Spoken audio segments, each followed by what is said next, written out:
This is Dr. Gregory Jenkins. We're back from our break, and we're going to continue discussing relationships here with Alicia Dukoff and Carol Ann. And we were talking about off the time just now. We're talking about what are reasons for breakups, and what is the number one reason for breakup? Well, we were just discussing this, and I think a lot of people think that the number one reasons for breakups is cheating, that somebody cheats on the other person. And I'm a firm believer that if you cheat on somebody, you've been out of the relationship for a long time, and you have not been in it, or you've been wanting out, and that's your own sort of cry for help. When you cheat on somebody, that's your cry for help, saying, I'm done in this relationship, but I'm maybe not aware of it, or maybe too scared to say it. Other reasons, I think money is a big reason for breaking up. Yeah, I've seen some ones where one person makes most of the money, or all the money, and then there's tension. Yeah. Resentments. Tension, right. Because they don't think you're putting in your share. Right. Not for the money, but just to share to make the relationship better. Well, but some of the healthiest relationships I've ever known, and my parents included, is there was an understanding at the beginning that my dad would be the provider and my mom provides all the love and the attention and the care, and that, it doesn't necessarily come down to female-male gender roles. It's more so if you have an understanding and each person is giving equal amounts but in different ways, there can be that balance. So I don't know if it just comes down to who's making the money. I think it's about when you have a relationship that feels balanced, what is that balance? Because the balance would be that somebody may put in a lot of emotional energy, a lot of emotional support, and that can be just as valuable as like the money you bring in that pays the rent, or pays the bills. Which I wanted to say brings me to my next point, which my personal belief, the number one reason for breakups, communication. Failed communication, miscommunication, no communication. Because again, with what you were just saying with your mother and father, it was agreed upon. It was communicated. This is the expectation in the relationship. Are you on board with this? Yes. Great. I don't think it was. I don't think they sat down at the beginning and said, all right, well, you're going to make the dough and I'm going to like make the house into a home and make everything pretty and beautiful and magical. That is what ended up happening and does. But understood. Yeah, I think it's just an inherent understood. Traditionally in marriages, the woman would stay home in the old days and take care of the babies and take care of the house and take care of the food. And that's changing these days. The bills would come in, the wife would write the check and send it out. So, and the man took care of everything outside the house. So that means on the other side of the stucco, they took everything, the yard, the outside of the house, and then they went to work and made money, and they came home and had dinner. That's why I think the old-fashioned relationship, but that's changed. Oh, It's definitely changed. There's a lot of stay-at-home dads, a lot of that.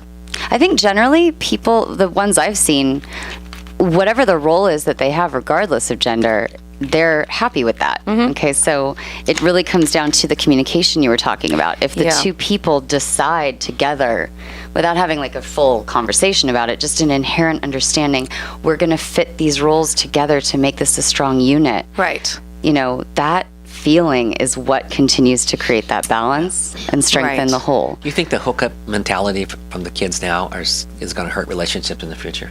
That's a good question. The hookup mentality being just well, he's going right back to sex again. Let's just keep it at sex. No, yes, please. Why not? Why bring all the mental processes into it? I talk to kids, say, do you have a boyfriend? Oh, we got something. Justin has something to say. There is no such thing as a hookup mentality. People have been doing that for generations and generations.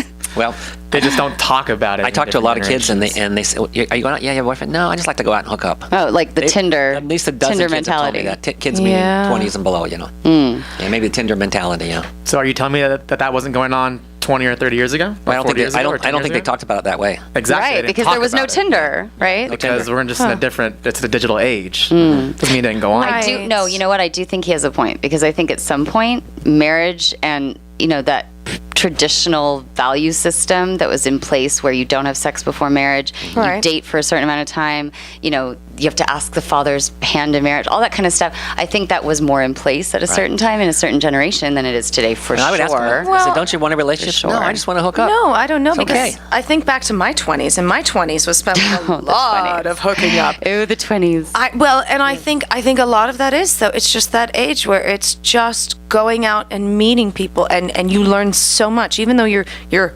hooking up a lot. You're meeting people. You're learning how to talk to people. You're learning how to treat people. You're learning how you want to be treated. Are we learning how to talk to people? I think the online thing probably hinders that a little bit. The what? Online. The online, the online forum thing is, of meeting people these days. Absolutely. I think we're trapped because I think that it's really hard to go out these days and meet somebody like the traditional way of doing it. You can't just go to a bar and like pick somebody up without seeming like a creep or whatever. Yeah. And like the girls go out in packs because they don't want to be hit on by the guy. So I mean, everything's changed, and so we're kind of led to this online forum, but at the same time, it totally screws us up because we're not really looking into each other's eyes anymore. No. We're not feeling that heartbeat across the bar from us when we buy a drink. Like the physiology, the whole chemistry of it's taken out of it. And maybe that adds to the feeling of like, oh, let me just go hook up with this person, because it's so much easier than putting yourself out on a slab emotionally every single time to potentially be, going nowhere. Well, that's also the other tricky part that we're getting into, is this idea of, with all this technology, the empathy is going out the door, and the ability to sit and have a conversation with somebody in front of you has become difficult. And all of a sudden you have your best conversations through text messages, and it's like, why can't I just sit in front of this person and have that same conversation? Oh my God, great pattern to bring up. How often, anybody listening right now, let's just talk about the people in this room, how often do you have the majority of your conversations with somebody in your life on a freaking text? It's coming through your phone screen. Right. It's such a pattern to break. If you haven't recognized that you're in that pattern, now's a good time to start. Yeah, but sorry. Go for it. But how do we break this now? Because I also work at a restaurant, and I was just there the other night, and every single night when people are on their breaks, it might be 5 or 6 people at a time, all sitting down at a table together with their food in front of them. Every single one of them is on their phones. Last night I went to Macy's for a moment, and 4 girls are walking towards me, probably around 15, 16. They're all on their phones, texting down. while walking, heads down while walking. Right. So it's becoming ingrained now, and it's only going to get worse. So you know what? How do you break that? Okay, great question. How do we break it? The first thing off the top of my head, become aware that you're doing it. Acknowledge it. Like, become aware of the patterns. Yeah, I've heard of restaurants when you go in, you have to leave your cell phone at the front. Oh, I love that That's idea. cool. I'd like to go try it out. That's cool. Where's that? I just saw it on the news somewhere. It's just I don't know different where it was. restaurants implementing that now. That's awesome. Like, check your coat, check your phone. Oh my God, that could be a new business. Yeah, I mean, it's becoming aware. That's the first step. Yeah. In everything that we're talking about today with patterns. I love this whole cell phone conversation. I really do think it's like what's killing communication, and ultimately what can kill relationships. Even like if you're out dating and you pull your phone up to answer a message, well, that kind of takes away from the reason you're at the dinner with. We miss so much. Yeah. We It takes away from the moment too. It's just, be here in the present. Or you know what I hate is that, you're out on a date with somebody and all of a sudden they want to take a selfie and they want to post it and they want to do this. It's like, come on, why don't you just be here with me? Get rid of the phones. Let's just sit here and have this date or this moment or this something. Can I tell you what I think one of the big reasons is way underneath is that people are hiding from themselves. Oh, yeah. Yeah. So putting a phone screen up between you and that person allows you to not have to be vulnerable. In Las Vegas this week, they're having that big electronic show. Oh, yeah. So I saw one thing this morning where they have this, what do you call those little things that fly around this? Oh, drones. The drones. The drones and your phone's on it. There's a phone on it. So the drone follows you around, taking pictures of you. Yeah, I knew somebody that went right up somebody's backside on the beach. That is It's weird. terrible. That's weird. I've never seen a drone flying until recently. It was like, Oh, totally. This person I know took their drone and was on the beach and went right behind somebody as they were laying there with their tushy up in the air, and it was like, oh my God, you're gonna. Perverts out there. Luckily in Newhall we don't have perverts.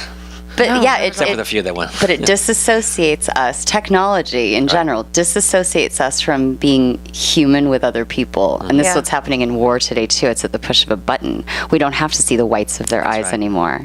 So it dehumanizes things, which allows us to not have to be vulnerable to our own processes, our own feelings, and so down to the relationship part. This is why things get killed. This is how the patterns that you have mixed with the patterns the other person has they not only not get resolved, but they end up exploding and you are left with debris emotionally that you have to clean up. We're at the start of a new year. Look at the debris inside of you and figure out what you don't want to have happen again. You know, so like what is your Amen. debris that you're left with right now? You've just ended this 3.5-year long relationship. Whew. Gosh, I mean, it's still, I'm still just so processing it. This really just happened like a couple weeks ago. And so it's still a big process, and it's still sitting down and looking at well, why did this fail? What went wrong? What were the red flags that were happening for so long that I chose not to see? And that's another thing too, Red is that I flags. think we get red flags all the time and we overlook When them. the love is so great Yeah. that you don't, well, I don't know if I- it's I about can get love. this. I don't I think it's can about accept love. this. I don't think they mean it that way. That's not why we But ignore the red you've got flags. the sex goggles on. You've got the sex goggles on. You've got the love goggles on. You've got this is amazing, and I'm going to overlook all You these got the things. blackout goggles. Right, but then all those things Denial. keep coming back, and they keep coming back, and then like something so little as, you know, Spilling the milk. opening the cream cheese package wrong. Right. It's like, why do you do this? Uh-huh. But, you know, I think for me, the debris that I'm left with is that I've got a lot of work to do on me. I'll be the first to admit that. But at the same time, I think I've got to stop getting into this pattern, though, of just overlooking all of it and All the red start, flags. Right, all the red flags. I've got to see them for what they are, and you know, start choosing partners a little bit more. Stop looking at them as projects. I mean, I know I'm doing that on a subconscious level, and how do I bring that to the conscious? You just did. But yes, That's the thing. but even then, you know, choosing partners that I feel we want to talk about the same things, and we can sit and talk about the same things without being on our cell phones. Somebody emotionally available. Emotionally available. Okay, but yes. that's one of the drives I wanted to talk about. At some point, we've chosen, or we're one of those people that are in the patterns of choosing repeatedly people that are emotionally unavailable. Why? Why do we do that? Well, I think there's a lot. I think what we were saying earlier, though, is that a lot of people are cutting themselves off from their emotions because it's hard. They're because hiding it leaves from them themselves. vulnerable, because they're hiding from themselves, because they don't want to see their faults or flaws, and they don't want to look at them.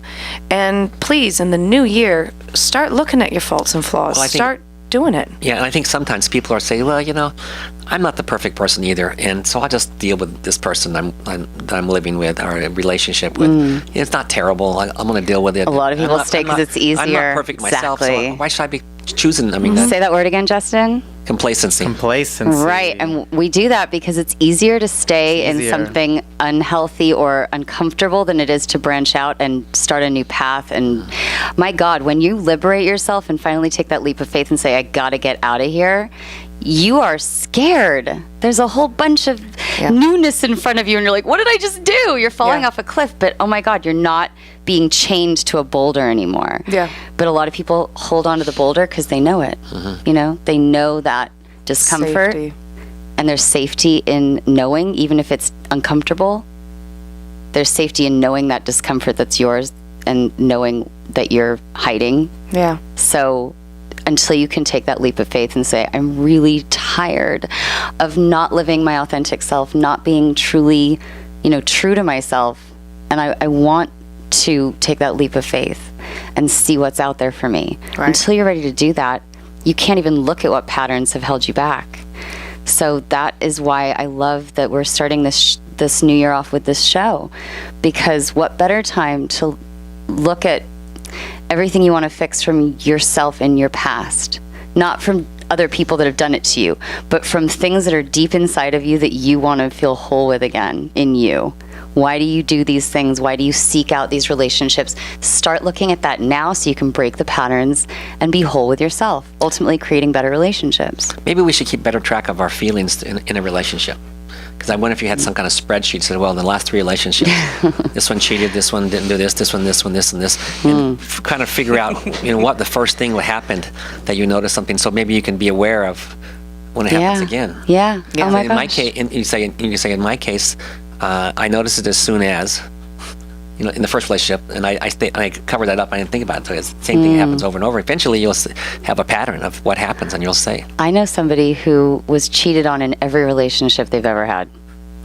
And ultimately, he had to sit himself down. It took a long time for him to do this. I think he was in his mid-30s when he started to look. But he was not only the type that had relationship after relationship, like he was never on his own, out of fear of being alone, probably. But it wasn't until he really started to look at like the 10th person that had cheated on him in these relationships he kept investing in, that he sat down and was like, why do I choose people that cheat on me? And he had to look at the patterns between the types of people he was choosing. Ultimately, what he realized was the types of people he was choosing were not emotionally connective. They weren't very present. And they kind of took him for a ride, making him feel like, less than worthy. He didn't feel worthy in himself is ultimately where he got to. There was a British movie I saw. It was a black and white movie, and it was about a guy who kept having bad luck, bad relationship, lost money in his housing, got fired, et cetera, and he never could turn his life around. And so at the end of the movie, he's walking down the street, and here comes to a corner, and here comes a truck stacked full of toilets. The truck turns really quickly. Uh-oh. The toilets fall over and kill him. Oh. That's how terrible his life was. So But he was killed by a bunch of Johns. toilets. Yeah, this is a British movie, so you understand that. Oh, it's a British humor, right? Yeah. But things like sometimes people have these terrible lives, and I don't know how they don't see it sooner. How they don't see that their life is terrible. that they've gotten a bad hand. Yeah, they got run over by a truck too many times. But you can see anything in your life as positive or negative. Right. I was just going to say, I mean, you're in charge of your own perspective on things. And yes, there are a lot of horrible, horrible things that happen, but I think at a point, your perspective Changes dictates everything. that and changes everything. And sure, you can have all these horrible things happen, but if you start looking for that silver lining, if you start finding that positive, I think like attracts like at the end of the day. It's hard to get there, though.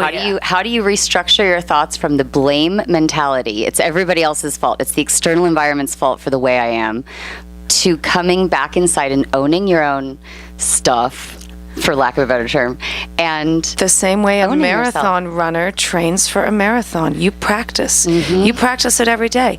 If I wanted to get up right now and run a marathon, I would die. I would not make it. I'd make it probably the first mile and keel over. But if I were to start training every day and work at it, because it's hard, it's bloody hard, and it takes practice and it takes discipline. But even when you get good at it, you're still gonna fail sometimes. Oh, absolutely. Yeah. But perspective is everything, and you could have the worst thing happen to you and still be able to find the silver lining. Yeah, there should be a breakup checkoff list. 10 questions, and you can use this forever for the rest of the world. A survey when you're done with the you do a relationship. survey and Please find out take what our it is. survey. You do the survey, and then you keep that, and you say, okay, well, I'm not going to let this happen again, and you'll get smarter and smarter. Okay, so let's just do a little bit of practice right now. Because we have 2 more minutes before we have a break, so let's... Okay, so this is called cognitive restructuring. It's a clinical term in psychology for cognitive behavioral therapy, generally what we use for that kind of therapy intervention, regarding how to practice changing your perspective, what you were saying, right? To cognitively restructure. So instead of blaming when you're looking back at a bad relationship, this person did this and this is why it didn't work out. Well, she just didn't get this done and that's why we ended up breaking up. Okay, restructure your thought process to something not only more positive, but autonomous. Look inside yourself and say, here's what I not just could have done differently, but how did I show up in that moment that could have been better? Right. And what is it that I want to do? And you're changing a negative thought, which is blaming, to something positive and productive and something you can actually work with because it comes from inside of you. That's just a general idea about the cognitive restructuring, which can also be much more simple in the sense of that guy could have like really gotten negative about a bunch of toilet's killing him. He's dead, so he was. Well, no, just didn't- before you he didn't died, have he's a- like, darn it, on Damn it, these again? toilets. One more time. Or he can restructure that by going, wow, this has given me the opportunity to be really grateful for my life and the time that I've What a spent on way this to planet. go. What a way to go. Out with a bang. General way. So we're think about that before we come back. And if you guys have any questions or you want to chime in about your own patterns, the number here is 298-5487. We'll be right back. This is Dr. Gregory Jenkins. We're back from our short break, and we're here again with Carolyn, our guest tonight, and also Alicia Dukoff. You'll get it right one of He's our these days. postdoctoral student here. sounded right. We're here. Pre-doc student, thank you. That's right. Yeah, that's right. Doctoral student in I'm sorry. clinical psych. Yes. Thank you. And we're going to continue this discussion right now, and we're going to have some more questions. And if any of you call in, please call right now, 298-5487. The lines are wide open. We have our earphones on. We're ready to go. I wanted to bring up, bringing home this concept of breaking patterns, especially as we start the new year, that every relationship that we go through, when you break up, to restructure it cognitively in a positive way would be to not see any one of them as a failure. Because every single time we quote unquote fail in a relationship, it's supposed to be teaching us so much more about ourselves. It's always learning. Always learning. And that's like the real cognitive restructuring. If you can take everything about a particular relationship, one that just ended, you look back at how that actually was similar to all those other relationships you'd had, you can not only break those patterns, but you can see from a non-blaming perspective what it is for you that's going to make you more whole. Ultimately, that's the biggest cognitive restructuring, is what did I learn about myself from this experience? So go for it. I think you just chimed on something really important too, is that I think we as human beings, especially in relationships, especially when our feelings are hurt, especially when we're not getting what we want, our first place to go is blame. Mm-hmm. What are you not doing? Why aren't you giving me this? And the reality is we can't play that game. We can't sit here and blame, Mm-hmm. because at the end of the day, you're choosing to be in this relationship. And you're responsible for your own happiness. Right. And so if someone is not providing you with something that you want or need, the only one to blame here is you for still being in that relationship. So I think with relationships, the first thing we need to do, drop the blame. The next thing you need to do is just start looking at yourself. Why do I keep finding myself in the same kind of relationship? Why do I keep going through these same patterns? And why do I keep having these same expectations even of what this relationship is supposed to be and how it's supposed to go and how it's supposed to? There is no supposed to. It just is. And go ahead, sorry. Well, no, I love the direction you're going in. The thing that I was talking about earlier about the guy that just kept getting cheated on all the time, his big realization at the end of it was that he was choosing people that mirrored his idea of his own self-worth. Right. So he didn't feel very worthy in himself, so he chose people that in turn did not treat him as worthy. They kept cheating on him, right? Yeah. How many times should you cry in a relationship before you say it's over? Oh, that's about waking up, you know? Yeah, I mean, how long does it take to wake up? It's different Caroline? for everybody. Well, for me, it took a very long time. You're on the brink of waking up here to well, these no, patterns. I woke up. Yeah, For now you're gonna me, fix them. I feel like it took a good several months, because I think we hold on to this hope, this idea that maybe, it will change or whatever. But the reality is, it ain't gonna. What it Until you is, change. is what it is. It's false hope. Right. And so I'm sitting here waiting for this relationship to change, when it's not that the relationship needs to change. I need to change. I need to change, and I need to step out of it, because, you look at all the things that you sacrifice and put into this relationship. And I feel like in this relationship, I gave many pieces of me up. I gave it up. And so at a point, I had to look at that and say, this is not okay for me. Awesome point. How often do we lose ourselves in the relationships that we're in to try to make it work? We try to become what we think they want us to be, or we try to mold ourselves to being in that relationship. We're not being true to ourselves. Right. We lose pieces of ourselves to try to make it something. And ultimately, it's like a completely cheap, quick fix, because it's not going to fill that void inside of you that really wants to feel worthy. And the only way you can do that is to start loving yourself and being true to yourself. Yes. You know, I know some people that are in relationships, and if things are going bad, they do something that hurts the other person. And they say, you know, repeat until the lessons learned. Painful consequences, repeat until lessons are learned. So, you know, I always thought that was a bad thing to do.